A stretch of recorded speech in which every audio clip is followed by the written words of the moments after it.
ಒಂದು ಹೋರಾಟವನ್ನು ಕಟ್ಟಿದ ಇನ್ನೊಂದು ಚಳುವಳಿ 1873ರಲ್ಲಿ ಜ್ಯೋತಿಬಾ ಫುಲೆಯವರು ಮತ್ತು ಅವರ ಪತ್ನಿ ಸಾವಿತ್ರಿಬಾಯಿ ಫುಲೆಯವರು ಆರಂಭಿಸಿದ ಮಹಿಳಾ ವಿಮೋಚನಾ ಮತ್ತು ದಲಿತ ಶಿಕ್ಷಣದ ಚಳುವಳಿಗಳು. ಅದರ ನಂತರ ಸಾಹುಮಹಾರಾಜರು ನ್ಯಾಯಾಲಯಗಳಲ್ಲಿ ಬ್ರಾಹ್ಮಣರೇತರರಿಗೆ 50% ಹುದ್ದೆಗಳನ್ನು ಮೀಸಲಿಡುವ ಚಳವಳಿ, ಪೆರಿಯಾರ್ಗಳ ಸ್ವಾಭಿಮಾನಿ ಚಳವಳಿ, ಇದು ಎಲ್ಲವೂ 19ನೇ ಶತಮಾನದ ಪ್ರಾರಂಭ ದಿನಗಳಲ್ಲಿ ಪ್ರಾರಂಭವಾಗಿತ್ತು. ಅದೇ ಸಮಯದಲ್ಲಿ 1888ರಲ್ಲಿ ಕೇರಳದ ಅರವಿಪುರಂನಲ್ಲಿ ನಾರಾಯಣ ಗುರುಗಳು ಒಂದು ಶಿವಲಿಂಗವನ್ನು ಸ್ಥಾಪನೆ ಮಾಡುವ ಮೂಲಕ ಒಂದು ದೇವಾಲಯವನ್ನು ಸ್ಥಾಪನೆ ಮಾಡಿದ್ರು.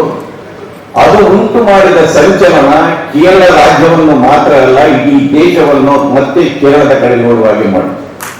ಇಡೀ ಮೊದಲ ದೇವಾಲಯದ ಸ್ಥಾಪನೆಯ 48 ವರ್ಷಗಳ ಕಾಲ ನಂತರದ ನಾರಾಯಣ ಗುರು ಅವರ ತತ್ವದ ಆಧಾರದಲ್ಲಿ ಕೇರಳದಲ್ಲಿ ನಡೆದ ಚಳವಳಿ ಕೇರಳದ ಇಡೀ ಸಾಮಾಜಿಕ, ರಾಜಕೀಯ ಮತ್ತು ಆರ್ಥಿಕ ಬದುಕನ್ನೇ ಒಂದು ಪಲ್ಲಟಗೊಳಿಸಿದ್ದನ್ನು ನಾವು ಕಾಣಬಹುದಾಗಿದೆ.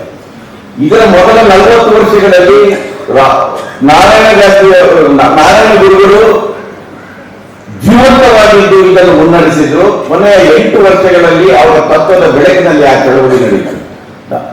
48 ವರ್ಷಗಳ ನಂತರ ತಿರುವಾಂಕೂರು ಸಂಸ್ಥಾನ ದೇವಾಲಯ ಪ್ರವೇಶದ ಘೋಷಣೆಯನ್ನು ಹೊರಡಿಸಿದಾಗ ಅದನ್ನು ನೋಡಲಿಕ್ಕೆ ನಾರಾಯಣ ಗುರುಗಳು ಜೀವಂತವಾಗಿರುವುದಿಲ್ಲ.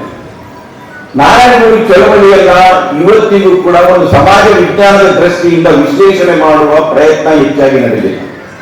ಒಂದು ಚಳವಳಿಯ ಸೋಲು ಮತ್ತು ಗೆಲುವು ಅದರ ಸಿದ್ಧಾಂತ, ಸಂಘಟನೆ ಮತ್ತು ಹೋರಾಟಗಳನ್ನು ಅವಲಂಬಿಸಿರುತ್ತೆ.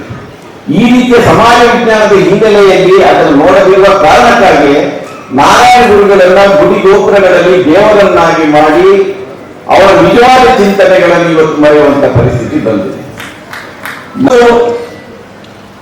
ಕೇವಲ ಧಾರ್ಮಿಕ ವಿಷಯಗಳನ್ನು ಇಟ್ಟುಕೊಂಡು ಪ್ರಾರಂಭವಾದ ಚಳವಳಿ ನಿಧಾನವಾಗಿ ಅದು ಸಾಮಾಜಿಕ, ರಾಜಕೀಯ ಆಯಾಮಗಳನ್ನು ಎಲ್ಲರಿಗೂ ಗೊತ್ತಿರುವ ಹಾಗೆ ಕ್ರಿಶ್ಚಿಯನ್ರು ಮೊದಲು ದೇಶವನ್ನು ಪ್ರವೇಶಿಸುವುದು ಕೇರಳದ ಮೂಲಕ, ಮಿಷನರಿಗಳ ಮೂಲಕ. ಇವತ್ತು ಅಲ್ಲಿ 22% ಕ್ರಿಶ್ಚಿಯನ್ರಿದ್ದಾರೆ. ಇವತ್ತು ಒಂದೊಮ್ಮೆ ನಾರಾಯಣ ಗುರು ಚಳವಳಿ ನಡೆಯದೇ ಇದ್ರೆ ಬಹುಶಃ ಅಲ್ಲಿ ಇನ್ನಷ್ಟು ಈಳವರು ಕ್ರಿಶ್ಚಿಯನ್ ಧರ್ಮಕ್ಕೆ ಮತಾಂತರ ಆಗ್ತಾ ಇದ್ರು. ಇವತ್ತು ನಮ್ಮಲ್ಲಿ ನಾವೇ ಹಿಂದೂ ಧರ್ಮವನ್ನು ಉಳಿಸಿದ್ದೇವೆ, ನಾವೇ ಹಿಂದೂ ಧರ್ಮದ ರೂವಾರಿಗಳಂತ ಹೇಳುವವರಿಂದ ಹಿಂದೂ ಧರ್ಮ ಉಳಿದಿಲ್ಲ.